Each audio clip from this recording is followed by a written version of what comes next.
अखबार the mirror ने दावा किया कि पुतिन ने आखिरकार यूक्रेन पर परमाणु हमला करने का मन बना लिया है। इसके लिए उन्होंने परमाणु वार करने वाला दुनिया का सबसे बड़ा मोटर जंग में उतार दिया है। और अगर रूस का वो चुल्पान मोटर चल गया तो यूक्रेन में अब तक मची तबाही के सभी रिकॉर्ड धरे के धरे रह जाएंगे।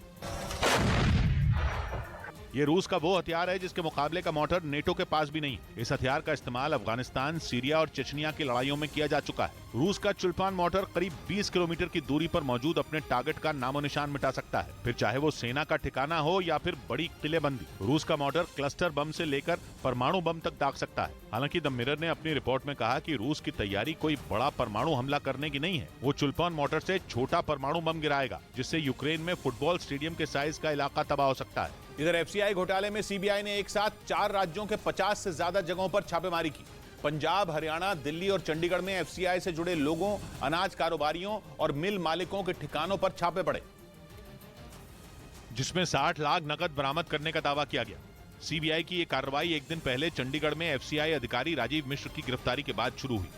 आरोप है कि खराब अनाज को अच्छा बताकर एफसीआई को बेचा जाता था, जिसमें उसके कई अधिकारी और कर्मचारी शामिल थे। बताया गया कि इस केस में पंजाब, हरियाणा और दिल्ली सरकार की भूमिका की भी जांच हो सकती है। इस बीच ईरान ने आरोप लगाया कि इजरायल की खुफिया एजेंसी मोसाद वहां दंगा करवाने का प्लान बना रही है। ईरान की सरकार ने दावा किया कि मोसाद से जुड़े 2 सेल वहां सक्रिय हैं, जिनसे जुड़े कुछ लोगों को ईरान और उसके पड़ोसी देशों से पकड़ा गया है।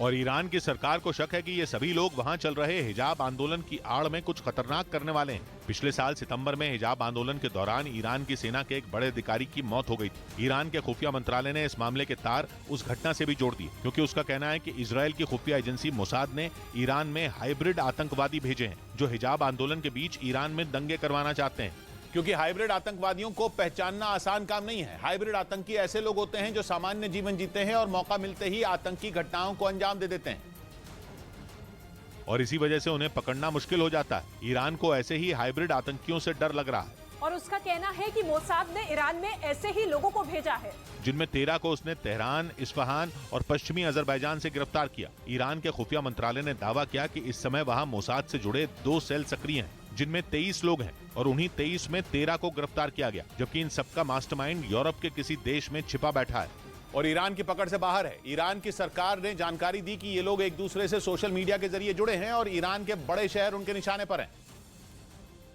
जहां भारी मात्रा में विस्फोटक भेजे जा चुके हैं। कुछ दिन पहले ही ईरान के खुफिया मंत्रालय ने मोसाद से जुड़े 4 सेल का भांडा फोड़ा था और दावा किया था कि वहां आतंकी हमले की प्लानिंग कर रहे थे, और अब 2 और सेल के बारे में पता चला है। यही नहीं, ईरान ने इस नेटवर्क के लीडर का नाम साइरस बताया है और जानकारी दी कि वो ईरान में घुसे आतंकवादियों से सोशल मीडिया के जरिए संपर्क करता है। वैसे ये पहली बार नहीं है जब ईरान ने इजरायल की खुफिया एजेंसी पर ऐसे इल्जाम लगाए हों। ईरान के सुप्रीम लीडर आयतुल्लाह खामनेई पहले ही कह चुके हैं कि हिजाब आंदोलन की साजिश विदेश में रची